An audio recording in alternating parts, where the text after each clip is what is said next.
데이터 사이언스 프로세스를 소개하며 일반적 분석가의 업무가 인공지능 기반 데이터 분석 역량을 통해 어떻게 생산성이 향상되고 있는지 인공지능 기반 데이터 분석 트렌드에 대해서 정리해 보도록 하겠습니다. 데이터 분석의 목표는 결국 현실 세계의 문제를 해결하는 것이라고 말씀드릴 수가 있습니다. 그래서 데이터 분석의 시작은 데이터 분석을 위한 현실 세계의 풀고자 하는 문제를 정의하는 것부터 시작을 합니다. 그리고 문제 정의를 통해서 풀고자 하는 문제, 이걸 비즈니스 퀘스천이라고 표현을 합니다. 다른 말로는 가설이라고 표현을 하기도 하죠. 그리고 이 문제를 풀기 위해서 데이터를 정의를 하게 됩니다. 데이터를 정의하고 그 데이터가 일반적으로 정형 데이터일 가능성이 되게 높아요. 비정형 데이터도 있을 수 있지만 먼저 정형 데이터를 가정하고 설명을 좀 드리겠습니다. 그러면 정형 데이터에서 이 문제를 풀기 위해서 정형 데이터를 설계한다는 의미는 결국 피처, 열을 정의하는 것이라고 보시면 됩니다. 열을 정의하고 난 다음에 내가 예를 들어서 그 인사 문제를 해결하기 위해서 필요한 열은 뭐가 있을까요? 그래서 성별, 직무, 연봉, 출퇴근 시간의 거리, 다양한 데이터가 있겠죠. 그렇게 열을 설계한 다음에는 데이터 취합 도구에서 이 열의 데이터를 집어넣는 거예요. 서비를 통해서 고객한테 물어서 데이터를 채울 수도 있고, 크롤링 같은 걸 통해서 웹에서 데이터를 갖다가 집어넣을 수 있고, 로깅 같은 걸 통해서 여러분 웹사이트라든가 모바일 앱에서 데이터를 입력할 수도 있습니다. 그렇게 이 데이터가 다 채워지면 이 데이터는 어떤 데이터가 될까요? 확보한 데이터, 분석 데이터가 될 거예요. 분석 데이터는 그런데 보면 아무리 많은 데이터가 있다고 하더라도 분석 데이터에서 우리는 행수는 결국 표본수예요. 우리가 확보한 데이터의 표본의 숫자고, 이 데이터를 확보해서 풀고자 하는 문제는 결국 현실 세계에 모집다는 문제를 풀려고 합니다. 예를 들어서 우리나라 인구 전체를 따진다면 예를 들어서 5,100만 명 정도가 될 거예요. 5,100만 명의 데이터를 우리는 다 얻을 수 없기 때문에 표본 데이터를 통해서 문제를 풀려고 합니다. 그러면 그때 우리가 이해해야 되는 건 표본을 정리하면 모집단을 추론하는 힘을 갖고 있다. 그게 바로 통계적 지식이라고 보시면 됩니다. 통계적 분석 방법에 의해서 우리가 분석 데이터, 표본 데이터 숫자가 1,000건, 2,000건이 되더라도 그 데이터를 통해서 모집단 5천만 명, 3천만 명의 모집단에 대한 어떤 경향성을 찾게 되는 거예요. 그런데 여기서 내가 표본 데이터를 잘 정리한 다음에 곧바로 분석을 하면 좋겠지만, 많은 경우에 데이터가 예를 들어서 인사 마스터, 판매 마스터, 그리고 영업 마스터식으로 데이터가 이렇게 분리되어 있을 때가 되게 많아요. 그럼 데이터 분석을 위해서는 이 마스터를 통합해 줘야 됩니다. 그러한 작업을 데이터 전처리라고 표현합니다. 데이터 전처리를 통해서 통합 마스터 데이터셋, 하나의 거대 테이블 데이터를 만들어내면 이제부터 분석할 수 있는 준비가 되는 거예요. 이 상태에서 우리는 이제 데이터 분석을 하게 되는데, 데이터 분석 단계에서 도움을 받아야 되는 게, 이때는 이제 분석 도구는 엑셀, 파이썬 같은 분석 도구가 있고, 우리가 쓴 오렌지 3 같은 분석 도구가 있고, 요즘은 생성형 인공지능, 생성형 AI, 대표적으로 챗GPT죠. 이런 것도 분석 도구 역할을 하게 됩니다. 그러면 분석 도구 역할은 뭐냐? 분석 도구는 결국 데이터를 요약하는 도구예요. 데이터 요약 도구예요. 데이터 요약 도구, 요약 대상을 설정하는 게 바로 분석 모델과 알고리즘이에요. 예를 들어서 데이터가 보면 여기 앱에 대한 숙련도라는 열이 있고, 앱에 대한 만족도 열이 있다면 숙련도와 만족도에 해당하는 실제 값은 수리형이 들어 있습니다. 1.3, 1.4, 3.4. 숫자의 관계에서 내가 인사이트를 도출할 수 있는 알고리즘은, 분석 모델은 대표적인 게 회귀 분석 같은 걸 사용을 합니다.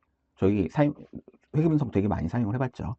회귀 분석이라는 걸 내가 앱 숙련도에 따른 만족도 분석에 사용하겠다라고 한다면, 분석 도구는 우리 분석가가 설정한 분석 모델 알고리즘을 적용해서 실제 요약을 해주는 겁니다.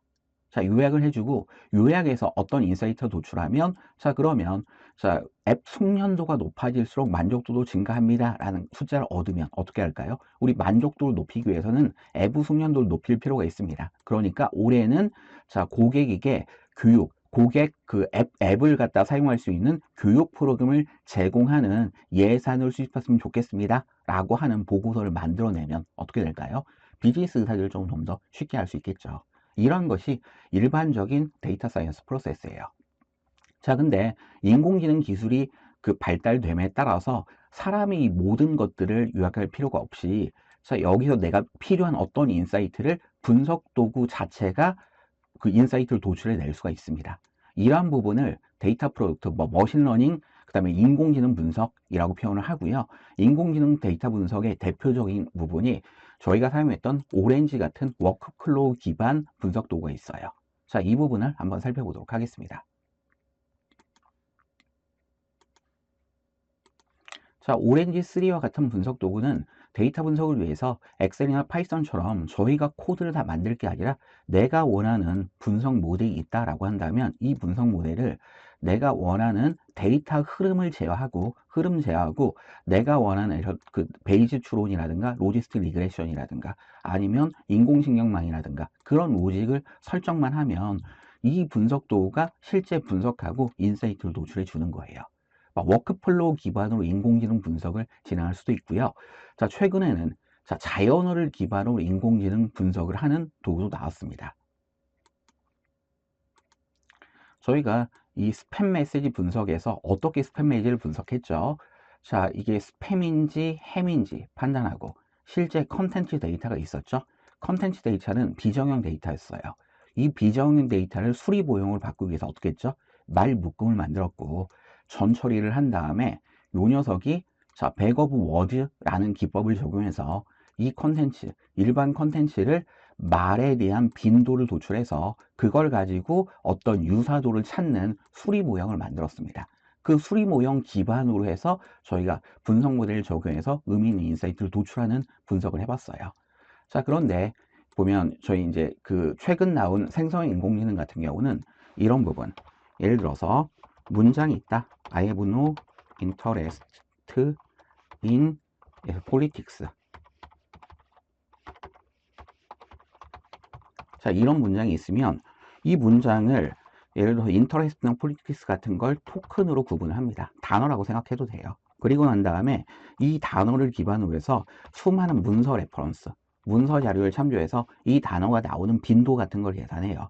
그걸 기반으로 자, 이제 백업 워즈랑 좀 다르게 워드 투 벡터 같은 알고리즘을 통해서 이걸 다시 단어 의미를 나타내는 수립 모형을 만들어냅니다.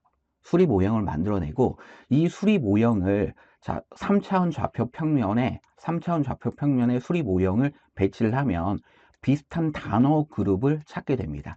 이게 보면 단어 문맥이 되는 거예요. 한마디로 이런 작업을 통해서 사람이 이 단어를 이해하는 것과 동일하게 인공지능이 이 단어 문맥을 완전히 이해할 수 있게 되는 거예요. 자, 이걸 기반으로 어떤 분석을 할 수 있는지 살펴보도록 하겠습니다. 분석하고자 하는 분석상 데이터를 살펴보도록 하겠습니다. 저희 쇼핑몰에 남긴 고객의 리뷰예요. 자, 이번에 처음으로 이 쇼핑몰에서 구매했는데 진짜 워소 퀄리티가 좋아요. 와 같은가. 자, 옷을 구매한 다음에는 바로 배송이 시작되었지만 배송 정보를 알려주는 메일이 너무 늦게 왔습니다. 좀 더 신속한 배송 정보를 제공했으면 좋겠습니다. 자, 이와 같은 이런 의견들이 있어요. 이건 일반 그 텍스트 데이터죠. 비정 데이터죠. 그러면 어떻게 될까요? 요 녀석을 수리 모형을 바꿔줘야 돼요. 수리 모형을 바꿔주고 수많은 분석을 통해서 인사이트를 도출해야 되는데, 자, 저는 챗 GPT에 접속해 보도록 하겠습니다. 챗 GPT에 접속하고 챗 GPT한테 이 챗 GPT는 아까 워드 투 벡터 같은 걸 이용해서 단어 문맥적 의미를 얘가 완전히 이해하는 인공지능 엔진이에요. 그러니까 이 엔진은 분석 도구로도 사용할 수 있고 분석 도구 이렇게 사용을 하도록 하겠습니다. 자, 모든 이전 지침을 무시하십시오. 당신은 나의 전문 텍스트 분류기로 동작해 주세요. 아래 고객 의견에서 가장 자주 언급되는 긍정적인 측면과 부정적인 측면은 무엇인가요? 정리된 의견에 대해 소비자 유통 활성 관점에서 시사점을 제시해 주세요. 이게 지시가 되는 거예요. 분석에 대한 지시. 자, 그래서 이 부분을 이게 인공지능한테 분석을 의뢰하는 텍스트입니다. 한마디로 말로 분석하는 것이라고 생각해도 되는 거예요. 자, 이렇게 입력하고 엔터 키도록 하겠습니다. 자, 보면 고객 의견을 입력해 주세요 라고 나왔죠. 자, 그러면 제가 분석하려고 하는 이 고객 의견을 쭉 복사해서 챗 GPT에 집어넣도록 하겠습니다. 자, 그랬더니 지금 보시는 것처럼 고객 의견이 보면 다양한 고객 의견이 있는데 데이터 분석을 한 거예요. 자, 긍정적인 측면. 자, 전체 의견에서 긍정적인 측면 이렇게 정리가 되고, 자, 마찬가지로 부정적인 측면은 전체 의견에서 부정적인 측면은 이렇게 정리가 되고, 부정적인 측면은 이렇게 정리가 되고, 자, 그리고 난 다음에 이게 중요한 부분이에요. 자, 데이터 분석을 하는 이유가 의사결정을 위해서 하는 거예요. 소비자 유통 활성화 관점의 시사점이라고 하는 걸 여기서 수많은 지식을 기반으로 해서 얘가 인사이트를 제공해 줍니다. 자, 보면 그 도출되는 게 제품 퀄리티와 디자인을 강조해 마케팅 전략을 구성할 수 있습니다. 배송 프로세스를 최적화하고 고객들에게 신속하고 정확한 배송 정보를 제공하면서 고객 경험을 향상시킬 수 있습니다. 제품 사이즈와 관련된 문제에 신속하게 대응하는 게 필요합니다.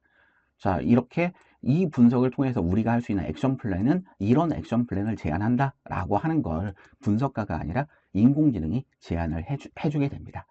이런 방식으로 데이터 사이언스 프로세스 전체를 한번 점검해 봤고, 그 오렌지 3 기반의 워크플로우 기반 인공지능 분석을 하는 것과, 자, 이제 최신 트렌드로 그 자연어 기반의 인공지능 분석을 하는 것까지 소개하면서 본 강의는 마치도록 하겠습니다.